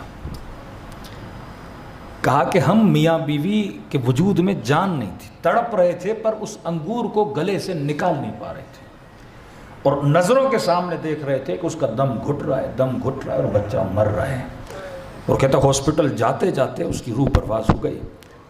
کہتے آج تک وہ تڑپ مجھے محسوس ہوتی ہے کہ جب ایک چیز پھنسی تھی میں نکال نہ سکا، اور کہتا آج جب سن رہا ہوں نا اصغر کے گلے میں تیر لگا تھا، کہ میں کیفیت سوچ رہا ہوں کہ امام حسین پہ کیا گزری ہوگی، کس طرح سے گلے سے تیر نکالنے کی کوشش کی ہوگی۔ تو جب میں نے روایت ایک پڑھی تو مجھے امام حسین کی تکلیف کا پتہ لگا۔ کہتے جب ننھے سے بچے کو لے گئے نا تو امام حسین نے کپڑے میں لپیٹ کے گئے، سفید کپڑا۔ راوی کہتا ہے جیسے تیر لگا علی اصغر کے گلے میں تو فوراً امام حسین نے خنجر نکالا اور جس کپڑے میں اصغر کو لپٹا ہوا تھا اس کپڑے کو خنجر سے پھاڑ دیا۔ کسی نے میرے چوتھے امام سے پوچھا کہ یہ کیوں کیا؟ فرمایا کیونکہ بچہ کپڑے میں لپٹا ہوا تھا، حسین نے جلدی سے کپڑا کھولا تاکہ اصغر کو تڑپنے میں آسانی ہو۔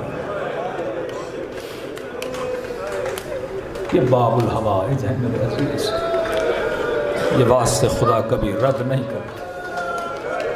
دلوں کو کربلا لے جائیں، سلام کریں اپنے آقا کی مظلومیت۔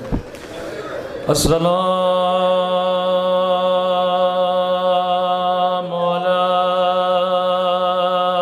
الحسین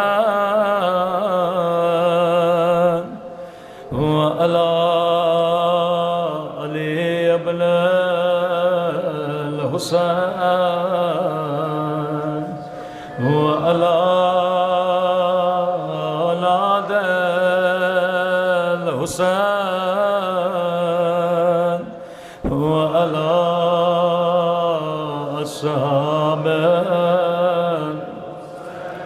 بلند آواز سے السلام علی حسین وعلی علی ابن وعلی اولاد الحسین وعلی اصحاب حسین کی صدا بلند ہو السلام علی حسین وعلی علی ابن وعلی اولاد وعلی صحابہ میرا سلام ہو رباب کی اجڑی ہوئی گودی پہ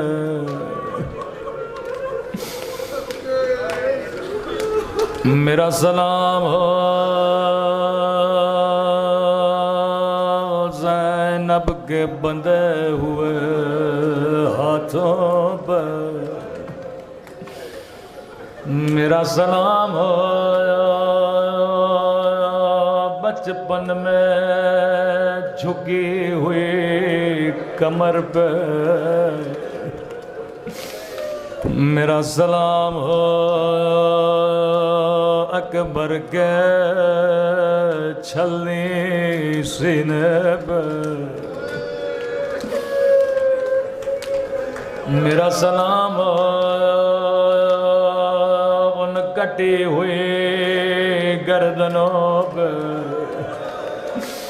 جنہیں دیکھ کے سکینہ فریاد کرتے تھے میرے غریب الوطن بابا میرے 3 دن کے پیاسے بابا اللہ آپ سب کو کربلا کی زیارت نصیب کرائے۔ ایک مومن کہتا ہے مولانا میں کربلا گیا ذریعہ حسین کو بوسہ دیا لیکن ابھی بھی میرے اندر وہ کیفیت نہیں تھی جو میں سوچ کے گیا تھا، ابھی بھی ویسا گریہ نہیں تھا۔ کہتے ہیں بڑی حسرت سے زری کو دیکھا، یہ سوچنے لگا مولا ابھی تک وہ کیفیت میرے اندر پیدا کیوں نہیں ہو رہی۔ یا حسین کی زری کو بوسہ دے کے حبیب ابن مظاہر کی زری پہ پہنچا، اس زری کو بھی بوسہ دیا لیکن ابھی تک وہ کیفیت نہیں تھی۔ حبیب کی زری سے باہر آیا، کہتا مولانا سیدھے طرف سیدھے ہاتھ کی طرف ایک جالی لگی تھی جس کے اندر لال رنگ کی روشنی تھی، گویا یہ مجھے اپنی طرف کھینچ رہی تھی۔ جیسے میں نے جالی پہ ہاتھوں کو رکھا میرے اندر ایک کیفیت پیدا ہو گئی، میں زار و قطار رونے لگا، اتنا کہ محسوس ہو رہا تھا کہیں میرا دل پھٹ نہ جائے۔ میں نے جلدی سے خادم کو بلایا، میں نے کہا بتا یہ کون سی جگہ ہے؟ خادم نے کہا دیکھ اوپر لکھا ہے رأس الحسین، یہاں گلا کٹ رہا تھا اور 70 قدموں سے بہن دیکھ رہے تھے۔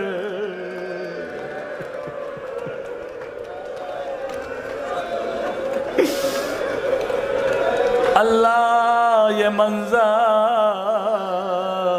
کسی بہن کو نہ دکھائے، کیا کیا گزری آل رسول پر۔ میں کہوں بہنیں پھر بھی برداشت کر لیتی ہیں لیکن مجھے نہیں معلوم 4 سالہ بچی نے کیسے برداشت کیا۔ سیدہ زینب فرماتی ہیں مجھے کہیں سکینہ نظر نہیں آئی، ڈھونڈتے ڈھونڈتے اسی مقام پہ پہنچی، کیا دیکھا بچی نے اپنا سر ایک کٹی ہوئی گردن کے اوپر رکھا ہوا. کہتی ہے میں نے سکینہ کو اٹھانا چاہا, کٹی ہوئی گردن سے آواز آئی, زینب ٹھہر جا, میری تھکی ہوئے بچے, او میری پیاسے بچے. فرماتی ہے میں نے انتظار کیا, جب سکینہ کی آنکھیں کھلی, پہلا سوال سیدہ نے یہ کیا, فرمایا سکینہ تو نے بابا کو کیسے پہچانا؟ میں بہن ہوں لیکن حسین کو نہیں پہچان سکی. بدن دو چیزوں سے پہچانا جاتا ہے, یا لباس سے پہچانا جاتا ہے یا سر سے پہچانا جاتا ہے. سکینہ بابا کا سر نہیں ہے, بدن پہ لباس نہیں ہے. بچی کہتی ہے پھوپھی اماں جب میں گودیے قتل گاہ میں آئی مجھے کہیں بابا نظر نہیں آئے. جب ڈھونڈ ڈھونڈ کے تھک گئے میں نے کہا بابا تیری یتیمہ بچے, او تیری پیاسے بچے. اتنے میں کٹی ہوئی گردن سے آواز آئی, الیہ الیہ, او میری سکینہ میری طرف آ جا.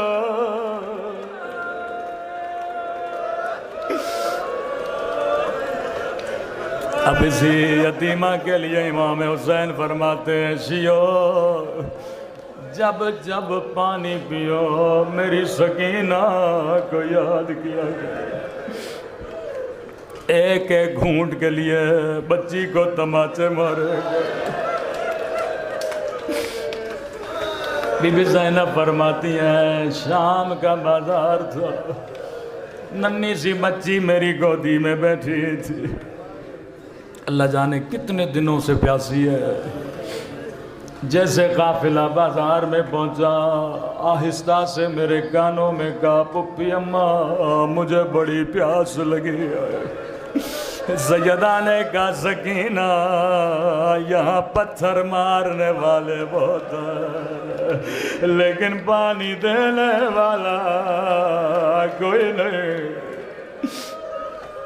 چھت پہ ایک مومنہ بیٹھی تھی, جیسے بچی کی آواز سنی دوڑی دوڑی گئی, گلاس میں پانی بھرا, آ کر بی بی زینب کو دیتی ہے. قیدی بی بی میں تیری بچی کو پانی پلاؤں گی. بی بی زینب نے پانی سکینہ کو دیا. پہلا سوال کیا مومنہ سب پتھر مار رہے ہیں تو پانی لے کر کیوں آ گئی؟ کہتی ہے قائدی بی بی میرے مولا کا فرمان ہے, اللہ کبھی قیدیوں کی دعا رد نہیں کرتا. او قیدی بی بی میری زندگی گزر گئے, میں نے کبھی تجھ جیسے قیدی نہیں دیکھے.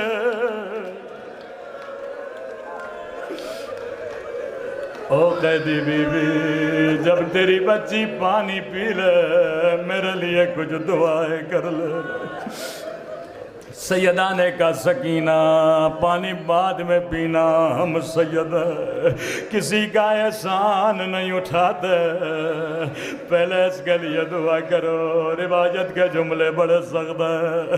کہتے ہیں ابھی تک سکینہ کا سر نیچے تھا, جب دعا کے لیے ہاتھوں کو اٹھایا, چہرے کو اٹھایا, مومنہ کی نگاہ زخمی کانوں پہ پڑ گئے, او زخمی رخساروں پہ پڑ گئے, یہ اپنی ساری دعائیں بھول گئے.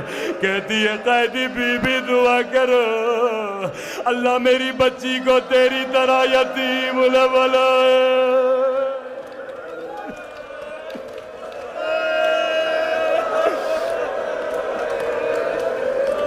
او اللہ میری بچی کو تیری طرح قیدی نہ بنا۔ سکینہ نے دعا کے لیے ہاتھوں کو بلند کیا، رو کے کہنے لگی میرے اللہ کسی بچی کو میری طرح یتیم نہ بنانا۔ سیدہ زینب نے کہا تھوڑی آواز بڑھا دیجیے گا، مومنہ بتا دوسری دعا کون سی ہے؟ دوسری دعا نے زینب کو رلا دیا، کہنے لگی قیدی بی بی دعا کرو اللہ مجھے مدینہ بھیجے، خدا کسی کو غربت میں وطن کا نام نہ سنا۔ کہ مومنہ مدینے جا کر کیا کرو گی؟ کہتی ہے قیدی بی بی یہ پوچھنے کی بات ہے، مدینے میں میرے رسول کا روضہ ہے۔ یہاں تک زینب خاموش تھی، لیکن جب کہا مدینے میں میرا حسین ہے، مدینے میں میرا عباس ہے، مدینے میں مجھے قرآن پڑھانے والے، او مجھے حجاب سکھانے والے،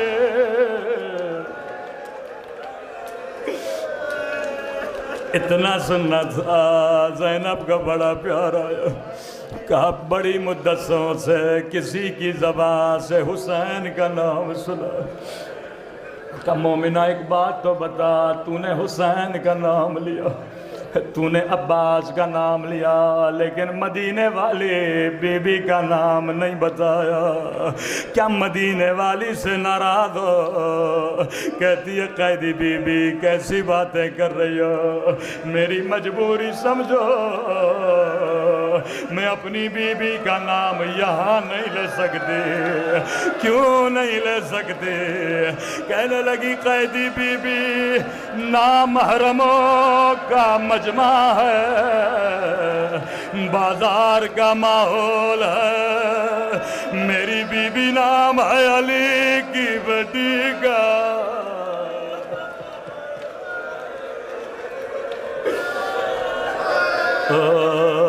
نامحرموں کا مجمع ہے، میں اپنی بی بی کا نام نہیں لے سکتی۔ اتنا سننا تھا۔ سیدہ نے کہا مومنہ اگر میں دعا کروں تیری دعا یہیں قبول ہو تو کیا کہو گی؟ کہتی ہے قیدی بی بی کیا کہنا چاہتی ہو؟ کہ اگر مدینے والے بازار میں نظر آئے تو کیا کہو گے؟ اتنا سننا تھا مومنہ کو جلال آیا۔ کہتی ہے قیدی بی بی دعا نہیں کرنی نہ کر، لیکن میری بی بی کو بد دعا تو نہ دے، او میری بی بی تجھ جیسی قید نہیں کہ بازاروں میں آئے۔ اتنا سننا تھا زینب نے چہرے کو اٹھایا، کہا ام حبیبہ نہیں پہچانا، انا زینب بدلے، او وہ دن گزر گئے میرا حسین مارا گیا، میرا عباس مارا گیا، میں زینب اجڑ گئے، ماتم حسین۔